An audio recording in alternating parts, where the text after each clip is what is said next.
Hi folks, my name is Chris Carr, also known as Natural Body Man, and we'll be having a presentation this afternoon on how brain cells communicate. Well, this topic is much studied in psychology, also in the exercise field as well. And there's several ways to go about this. We can go about this in the spiritual soul way, like in the Renaissance period back in the 15, 16, and 1700s, or was that the 1400s? Or we can go into today's scientifically viewed way with doctors, and if you're in a classroom setting, about scientific technicalities on when certain hormones release, we can go into that. So we're going to touch into both realms. I'm going to hit the scientific first so that we see how the brain cells communicate and we have an understanding, at least on today's modern theories, of what we've seen in microscopes and our reasoning. And then I'll go into a little bit of our own little twist from some sources that I've studied. One book notably, The Master Key System by Charles Haanel, and just some of my own soul searching in the last 10, 15 years, okay? That is my stronghold, but the scientific is very important too. And we can see from this that when we see how brain cells communicate, this also, we can see how different groups of people act and behave. For we see a lot of people that are manic and bipolar, they have a lot more communication and activity in their brain cells. And from one brain cell exchanging information to another at a much faster pace. So therefore, we say that they have a psychiatric diagnosis since they're not like the majority of the normal people. Same thing with schizophrenics, same thing with people with anxiety disorder, and it's just a different thing. But scientifically, we have our brain cells, and they will exchange messages in our brain. We call them neurons. We have a pre-neuron and a post-neuron. The pre-neuron will have the messenger, which we usually call a neurotransmitter, which is the information that is being sent.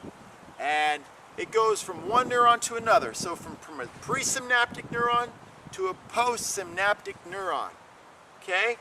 This is a basic description of what happens. I've studied this in many classes at the Exercise Science and Health Wellness Promotion undergraduate degree and graduate program in strength and conditioning. We can also see a number of these.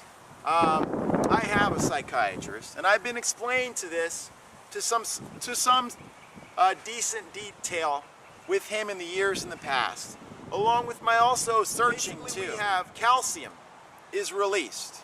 Calcium initiates contraction and also an exchange of messages. And as calcium is released, a neurotransmitter travels down the presynaptic neuron. Calcium is released, and this is what happens. It's called a depolarization. The body is basically, the mind is contracting. It's releasing, and it releases this neurotransmitter into the space in between the presynaptic neuron and the postsynaptic neuron. That is known as the synapse, and we call this energy process released by excitosis.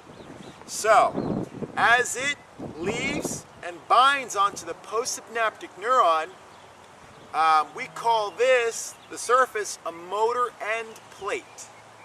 And there's a little attachment there, and it needs to go into this specific attachment called a niconic receptor. Now, as this neuron is transmitting across a synapse, sodium, which is salt in the body, is released. Okay?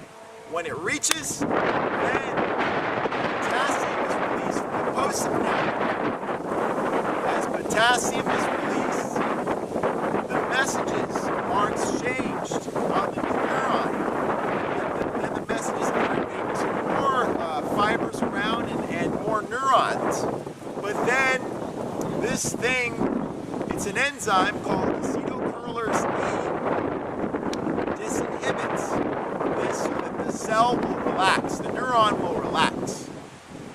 called it repolarization. And as that happens, it breaks off this neurotransmitter into two parts. One called choline and another one called acetate. Okay? The acetate dies off and the choline goes back to the presynaptic neuron so that that can repolarize. And when they are relaxed, which is during repolarization, they are able again to receive new messages, okay, from the other neurons. So we can think more. So we can think, we can act, we can reason, we can say words, we can think ideas, they can manifest into an emotion. All right? So that is the way we exchange information. Now when we're looking at thoughts and things of this nature, one of the purest forms of energy that I personally witness and has been noted in the book The Master Key System by Charles Handel is imagination. It's the purest, strongest energy that we have. It's a thought, most creative, most powerful.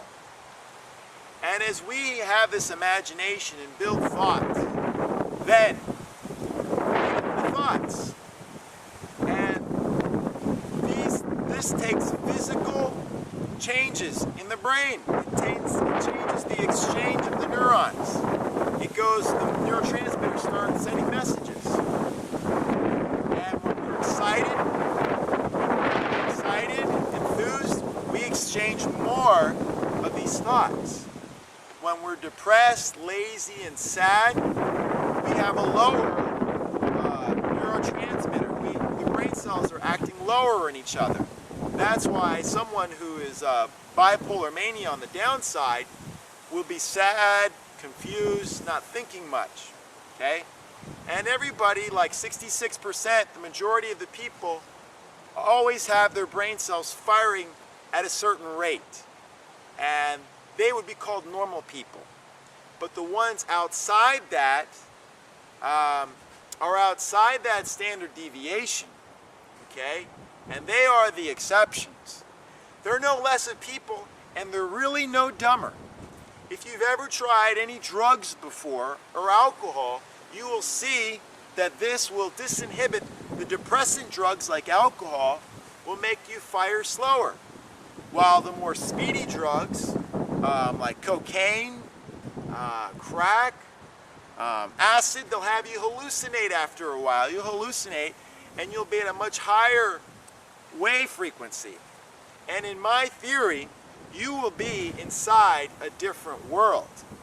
We know this world is our world here, but you may see things that other people will not see that exist, that could exist.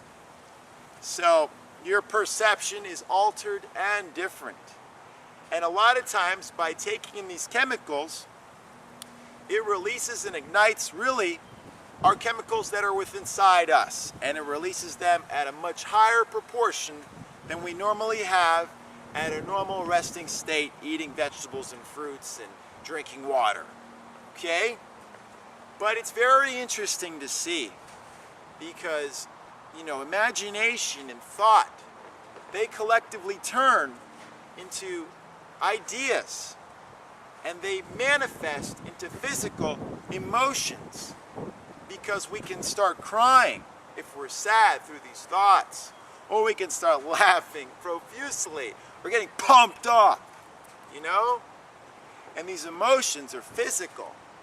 And believe it or not, we've seen, especially in several different books, especially about metaphysics, how when we change and when we give attention to something, when we focus on something, we change the physical properties of whatever we're looking at. If I'm looking into the camera right now, I actually may be changing how the atoms are arranged in there, the electrons, the protons, the neutrons, by me giving it attention. I am an energy source, a human, a pretty big freaking energy source.